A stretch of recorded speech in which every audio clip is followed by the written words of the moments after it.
আমার শাশুড়ি ও শ্বশুরের মধ্যকার সম্পর্কের বিষয়টি আমাকে বরাবরই কৌতূহলী করে তুলত। প্রতি রাতে যখন আমি ঘুমাতে যেতাম তখন তাদের ঘর থেকে শুধু একটাই কথা শুনতে পেতাম, আর একটু ধৈর্য ধরো, আর মাত্র কিছুক্ষণ। কিন্তু শাশুড়ির কণ্ঠ বলত, আমি আর সহ্য করতে পারছি না। এই কথা শোনার পর আমার মনে অদ্ভুত চিন্তা কাজ করত। কি এমন ঘটছে যে শাশুড়ি আর সহ্য করতে পারছেন না? এক রাতে কৌতূহল সামলাতে না পেরে আমি লুকিয়ে তাদের ঘরের দিকে উকি দিলাম, কিন্তু যা দেখলাম তাতে আমি হতবাক হয়ে গেলাম। বন্ধুরা, পুরো ঘটনা জানতে হলে গল্পটি শেষ পর্যন্ত দেখুন। আমার নাম মালতী। আমি বাংলাদেশের একটি ছোট্ট গ্রামে থাকি। আমার পরিবার অত্যন্ত গরিব ছিল। আমার মা ছাড়া দুনিয়ায় আমার আর কেউ ছিল না। মায়ের একটাই শর্ত ছিল, যেখানে আমি বিয়ে করব সেখানেই সে থাকবে। আমার বিয়ে হয়েছিল এক সাধারণ পরিবারে। সেই ঘরে ছিলেন আমার শাশুড়ি, শ্বশুর ও তাদের ছেলে হামিদ। কিন্তু বিয়ের কিছুদিন পরই একটি দুর্ঘটনায় আমার স্বামী মারা যায়। এটি আমার জীবনের সবচেয়ে বড় দুঃখের মুহূর্ত ছিল। স্বামীর মৃত্যুর পর আমাদের আগের বাসা ছেড়ে দিতে হয়, তাই মা আমার সঙ্গে শ্বশুরবাড়িতেই থেকে গেলেন। তবে স্বামীর মৃত্যুর পর শ্বশুরবাড়ির পরিবেশ একেবারেই বদলে গেল। আমার শ্বশুর কয়েক মাস আগেই তৃতীয় বিয়ে করেছিলেন। কিন্তু আমি লক্ষ্য করলাম, প্রতিদিন সকালে আমার নতুন সৎ শাশুড়ি চোখের পানি ফেলছেন, কখনো কাঁদতে কাঁদতে পেটে হাত রাখছেন। তাকে অসহায় দেখাত, কিন্তু যখন জিজ্ঞাসা করতাম তখন কিছুই বলতেন না। মুখ ঘুরিয়ে নিতেন, যেন লজ্জা পান। একদিন সকালে রান্নাঘরে তাকে কান্না করতে দেখে আর সহ্য করতে পারলাম না। আমি জিজ্ঞাসা করলাম, কি হয়েছে আপা? আপনি এত কষ্ট পাচ্ছেন কেন? তিনি মাথা নিচু করে বললেন, তুমিও তো বিবাহিতা নারী, তুমি বুঝতে পারছ না আমি কি কষ্টের মধ্যে আছি। আমার স্বামী বয়সের এই পর্যায়ে এসেও 10 জন পুরুষের শক্তি ধরে রেখেছেন, আমি আর পারছি না। তার কথা শুনে আমি লজ্জায় পড়ে গেলাম। আমার স্বামীর সঙ্গে দাম্পত্য জীবনের অভিজ্ঞতা খুব অল্প ছিল, তাই আমি এই কষ্ট পুরোপুরি বুঝতে পারিনি। কিন্তু একটা প্রশ্ন আমাকে ভাবিয়ে তুলল, 55 বছরের শ্বশুরের এত শক্তি এল কোথা থেকে? তার হাড়মাংস তো বয়সের কারণে দুর্বল হওয়ার কথা। পরবর্তী 10 দিন আমি চুপচাপ এই দৃশ্য দেখতে থাকলাম। প্রতিদিন শাশুড়িকে কাঁদতে দেখতাম, কিন্তু কিছু বলতাম না। আমার স্বামী মাত্র 18 বছর বয়সী ছিল, আর সে সপ্তাহে 2 বার আমার কাছে এলেই ক্লান্ত হয়ে যেত। অথচ শ্বশুর প্রতিদিন শাশুড়িকে এমন অবস্থায় ফেলে দিত যে তিনি সকালে ঘরবাড়ির কাজ পর্যন্ত করতে পারতেন না। মাঝে মধ্যে মনে হতো শাশুড়ি হয়তো বাড়িয়ে বলছেন। এই বয়সে একজন পুরুষ কিভাবে প্রতিদিন এইসব করতে পারে? এক রাতে ঘুম আসছিল না, তাই আমি বেরিয়ে এলাম। হাঁটতে হাঁটতে কখন যে শ্বশুরের ঘরের সামনে পৌঁছে গেছি খেয়াল করিনি। হঠাৎ ভেতর থেকে আওয়াজ এল। শাশুড়ি রাগান্বিত কণ্ঠে বলছিলেন, তুমি আমার জীবন নরক বানিয়ে দিয়েছ। আমি ভেবেছিলাম কিছুদিনের মধ্যেই ঠিক হয়ে যাবে, কিন্তু তোমার এই পাগলামি তো শেষই হচ্ছে না। আর পারছি না, আমাকে ছেড়ে দাও। শ্বশুরের কণ্ঠ এল, এখনই তো রাত শুরু হয়েছে, তুমি এত দ্রুত এসব কথা বলছ কেন? আমি আর শুনতে পারলাম না। মাথার ভেতর হাজারো প্রশ্ন ঘুরতে লাগল। আমি চুপচাপ দাঁড়িয়ে তাদের কথা শুনছিলাম। কিছুক্ষণ নীরবতার পর ভেতর থেকে শাশুড়ির ধীর কান্নার শব্দ ভেসে এল। তখনই বুঝতে পারলাম ভেতরে কি ঘটছে। লজ্জায় আমি আর দাঁড়াতে পারলাম না, পেছনে ফিরে এলাম। সেই রাতের পর আমার আর কোনো সন্দেহ রইল না, শাশুড়ি ঠিকই বলেছিলেন, এই বয়সেও শ্বশুরের স্বাস্থ্যের অবস্থা দারুণ ভালো। এরপর থেকে আমি আর শাশুড়ির কষ্টের দিকে তাকাতাম না, কারণ এটা ছিল স্বামী স্ত্রীর ব্যক্তিগত ব্যাপার। কিন্তু একদিন সকালে দেখি শাশুড়ি কান্নাভেজা চোখে ঘর থেকে বেরিয়ে আসছেন, সঙ্গে একটা ব্যাগ। তিনি আমার মায়ের দিকে তাকিয়ে বললেন, আমি আর পারছি না।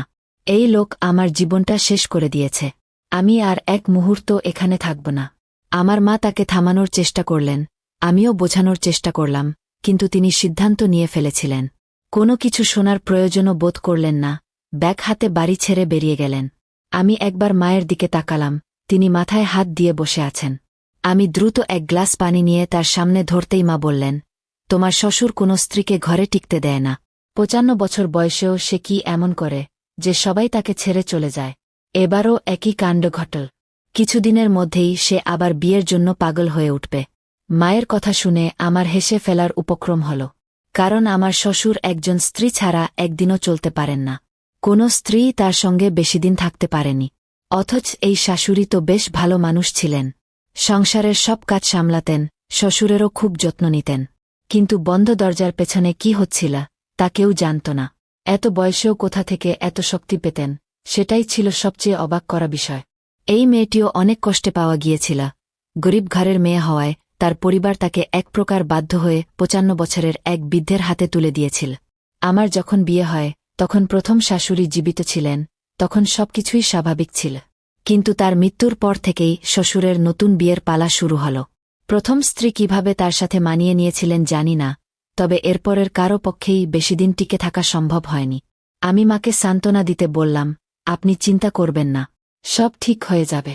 কিন্তু আমি জানতাম, মাও জানতেন, এটা এত সহজে ঠিক হবে না। বাস্তবেও তাই হল।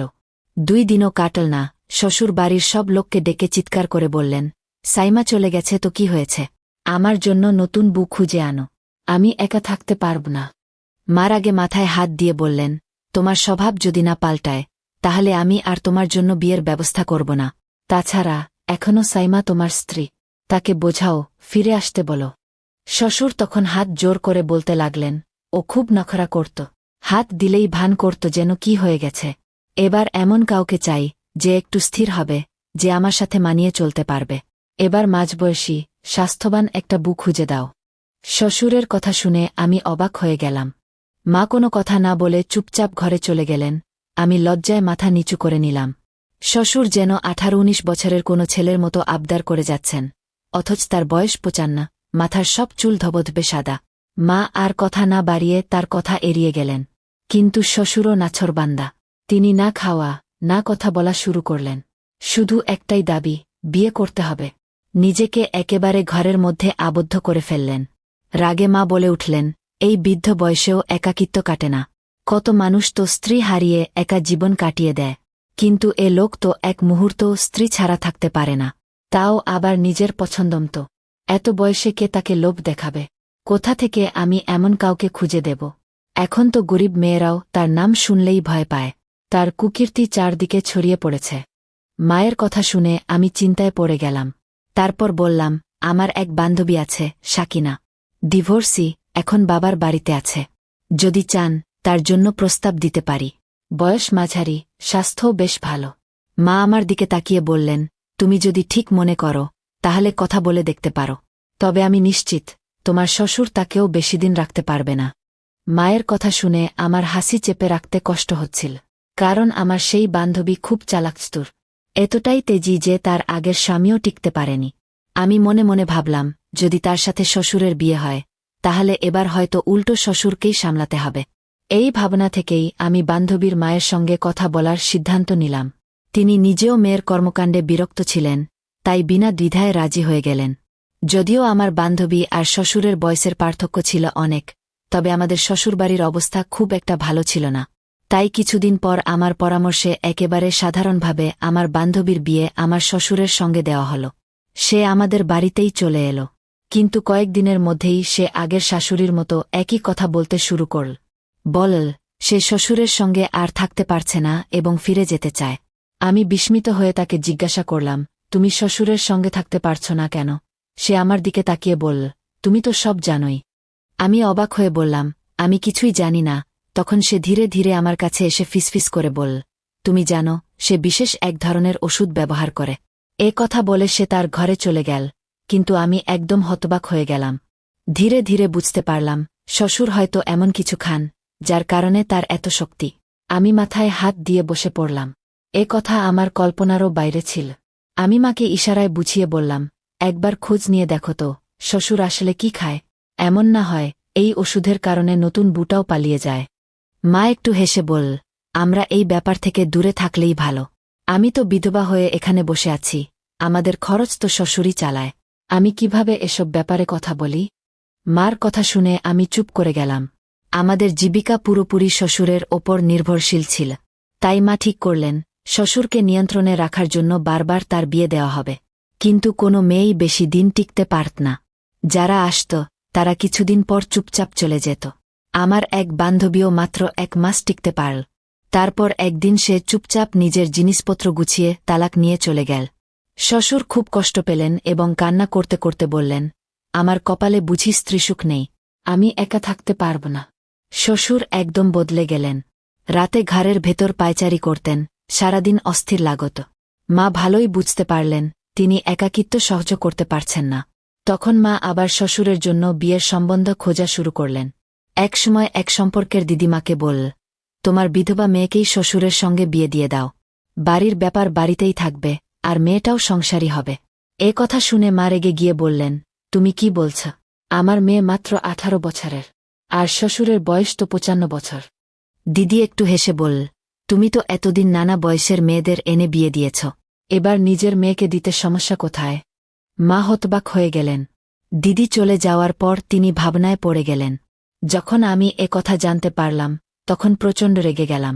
আমি চিৎকার করে বললাম, এ তুমি কি বলছ? আমি কিভাবে নিজের শ্বশুরকে বিয়ে করব? মা তখন শান্তভাবে বললেন, তোমার শ্বশুর কিন্তু খুবই ধনী, আর তোমার বিধবা অবস্থাটা আমাকে কষ্ট দিচ্ছে। তোমার রূপলাবণ্য আছে, কিন্তু নতুন বিয়ের সম্বন্ধ পাওয়া কঠিন। মার কথা শুনে আমি ভাবনায় পড়ে গেলাম। সত্যিই, অনেক দিন ধরে আমি একাকিত্বের যন্ত্রণা সহ্য করছিলাম। একজন নারী যখন সংসার করে, তারপর হঠাৎ একা হয়ে যায়, তখন তার একাকিত্ব খুব কষ্ট দেয়। তার চাওয়া পাওয়া, আকাঙ্ক্ষাগুলো তাকে প্রতিনিয়ত কুরে কুরে খায়। যেদিন আমি প্রথম শ্বশুরের ঘর থেকে সেই সন্ধ্যার আওয়াজ শুনেছিলাম, সেদিন সারারাত আমি নিজেও অস্থির ছিলাম। আমারও মনে হচ্ছিল, আমার জীবনে কেউ ফিরে আসুক, আমাকে আগলে রাখুক। অনেক চিন্তাভাবনা করে আমি সিদ্ধান্ত নিলাম, আমি শ্বশুরকে বিয়ে করব। যখন শ্বশুর এ কথা শুনলেন, তখন আনন্দে পাগল হয়ে গেলেন। তিনি বললেন, এ তো আমার জন্য আশীর্বাদ, তুমি আমাকে ছেড়ে কখনো যাবে না। মাও সাদাসিধেভাবে আমাদের বিয়ের ব্যবস্থা করলেন। বিয়ের পর আশেপাশের সবাই যখন জানতে পারল, তখন সবাই হতবাক হয়ে গেল। সবাই জানত তিনি আমার শ্বশুর ছিলেন, কিন্তু এখন তিনি আমার স্বামী। আমিও ধীরে ধীরে বিষয়টি মেনে নিতে লাগলাম। তবে বিয়ের রাতেই আমার মনের মধ্যে ভয় ঢুকে গেল। আমি ভাবতে লাগলাম, শ্বশুর আসলে কতটা শক্তিশালী। প্রথম রাতেই তিনি কি করবেন? আমি কি সহ্য করতে পারব? কিছুক্ষণ পর শ্বশুর ঘরে এলেন এবং আলমারি খুলে একটি খাম বের করে কোনায় রাখলেন। আমি কিছুক্ষণ চুপচাপ দেখছিলাম, তারপর আর থাকা গেল না। উঠে গিয়ে জিজ্ঞাসা করলাম, আব্বাজান, কি করছেন? তিনি হাসিমুখে বললেন, ভাজা ছোলা আছে, আমি এগুলো খাই। শ্বশুরের এই কথা শুনে হঠাৎ করে শাশুড়ির সেই কথাগুলো মনে পড়ে গেল, যেখানে তিনি বলেছিলেন যে তার স্বামী নাকি কিছু দেশি ওষুধ ব্যবহার করেন। মুহূর্তের মধ্যে আমি খামটা তার হাত থেকে ছিনিয়ে নিলাম এবং বললাম, আপনার এগুলো খাওয়ার দরকার নেই। শ্বশুর একটু রেগে গেলেন, খামটা আমার হাত থেকে নিয়ে বললেন, আমি তো বুড়ো হয়ে যাচ্ছি, নিজের যত্ন নিজেকেই নিতে হবে। এরপর তিনি এক মুঠো ছোলা নিলেন, তার সঙ্গে একটু মিছরি ও দুধ মিশিয়ে গ্লাসে ঢাললেন। তারপর এক নিঃশ্বাসে গ্লাসের সবটুকু দুধ খেয়ে নিলেন। আমি অবাক হয়ে তার দিকে তাকিয়ে রইলাম। মনে হচ্ছিল, এবার বুঝি আমিও শাশুড়ির মতো শ্বশুরের কাছে টিকতে পারব না। কিন্তু কিছুক্ষণ পর যা হল, তা দেখে আমি হতবাক। শ্বশুর স্নেহমাখা কণ্ঠে আমার হাত ধরে বললেন, তুমি অনেক ক্লান্ত, একটু বিশ্রাম নাও। তার চোখে মুখে কোনো অশালীনতা বা কোনো খারাপ ইঙ্গিত ছিল না, বরং তিনি আমার ক্লান্তির কথা ভেবেছেন, আমাকে বিশ্রাম নিতে বলেছেন। আমি অবাক হয়ে রইলাম। কিছুক্ষণ পর গভীর ঘুমে তলিয়ে গেলাম। পরদিন সকালে সবকিছু বেশ স্বাভাবিক লাগছিল। শ্বশুর আমাকে ডাকলেন এবং একটি খাম আমার হাতে দিয়ে বললেন, এটা তোমার ভবিষ্যতের জন্য। এটা তোমার নিজের নামে ব্যাংকে জমা করে রেখো, যাতে যদি আমার কিছু হয়ে যায়, তাহলে তুমি কোনো সমস্যায় না পড়ো। আমি কিছুটা অপ্রস্তুত হয়ে বললাম, আপনার সঙ্গী আমার জন্য যথেষ্ট, এসব টাকার দরকার নেই। আমার কথা শুনে তিনি মৃদু হাসলেন, কিন্তু তারপরও ব্যাংকে গিয়ে সেই টাকা আমার নামে জমা করিয়ে দিলেন। এরপর কয়েকদিন কেটে গেল। আমি শ্বশুরের মধ্যে কোনো খারাপ অভ্যাস দেখতে পেলাম না, বরং তিনি ছিলেন শান্ত স্বভাবের, দায়িত্ববান এবং খুব যত্নশীল একজন মানুষ। আমাদের মধ্যে একটা সুন্দর সম্পর্ক তৈরি হয়েছিল। তবে তিনি কখনো কোনো জোরাজুরি করেননি। আমার মতামত ও সম্মতি ছাড়া কখনোই কোনো বিষয়ে আগ বাড়িয়ে যাননি। আমি অবাক হয়ে ভাবতাম, এমন ভদ্র, সংযমী মানুষও কি হয়? একদিন আমি তার কাছে জিজ্ঞাসা করলাম, আপনি কেন এত সংযত? আপনার বয়সের পুরুষেরা তো সাধারণত এমন হয় না। শ্বশুর তখন একটা গোপন সত্য ফাঁস করলেন, যা শুনে আমার পুরো দুনিয়াটাই কেঁপে উঠল। তিনি বললেন, আমার পুরো জীবন কেটেছে তোমার মায়ের সঙ্গে। তিনি সবসময় আমার ছোট ছোট প্রয়োজনের খেয়াল রাখতেন, তাই তার অনুপস্থিতি আমার জন্য অসহ্য হয়ে উঠেছিল। বিয়ের কথা ভাবতাম, কিন্তু যখনই নতুন কেউ ঘরে আসত, সে শুধু আমার টাকার প্রতি আকৃষ্ট হতো। যেমন আমি তোমাকে ভবিষ্যতের জন্য টাকা দিয়েছি, ঠিক তেমনি আগের স্ত্রীদেরও দিয়েছিলাম, যেন তারা নিরাপদ বোধ করে। কিন্তু শেষ পর্যন্ত সবাই কিছুদিন পর মোটা অঙ্কের টাকা নিয়ে আমাকে ছেড়ে চলে যেত। কেউই সত্যিকারের সম্পর্ক গড়তে চায়নি। আমি হতবাক হয়ে শুনছিলাম। তিনি বললেন, সবাই ভেবেছে আমি তো 55 বছরের এক বৃদ্ধ, কিছুদিন পর মরে যাব, তখন তারা সহজেই আমার সম্পত্তি ভোগ করতে পারবে। অথচ আমি সারা জীবন অপেক্ষা করেছি এমন একজন সঙ্গীর জন্য, যে আমাকে সত্যিকারের ভালোবাসবে, শুধু আমার টাকার জন্য নয়। তারপর তিনি আমার দিকে তাকিয়ে বললেন, যখন তুমি টাকা নিতে অস্বীকার করেছিলে, তখন আমি বুঝেছিলাম তুমি আমার টাকার জন্য এখানে আসনি। তুমি সত্যিই আমাকে সম্মান করো, ভালোবাসো। এই বয়সের পার্থক্য কোনো বিষয় নয়, মনের বন্ধনই আসল। আমি পুরোপুরি হতবাক হয়ে গেলাম। এরপর আমি তাকে জিজ্ঞাসা করলাম, আপনি প্রতিদিন ছোলা আর মিছরি কেন খান? তিনি হেসে বললেন, এটা শুধু শক্তি বৃদ্ধির জন্য নয়, এটা চোখের জন্যও খুব উপকারী। বয়সের কারণে আমার দৃষ্টিশক্তি একটু কমে যাচ্ছে, আমি চাই না সেটা পুরোপুরি হারিয়ে ফেলি। তার কথা শুনে আমার মনে একরকম প্রশান্তি এলো। সত্যি বলতে, তিনি ছিলেন এক অসাধারণ মানুষ। কিন্তু এই বাড়ির অন্যরা তার এই ভালোবাসার মূল্য দেয়নি।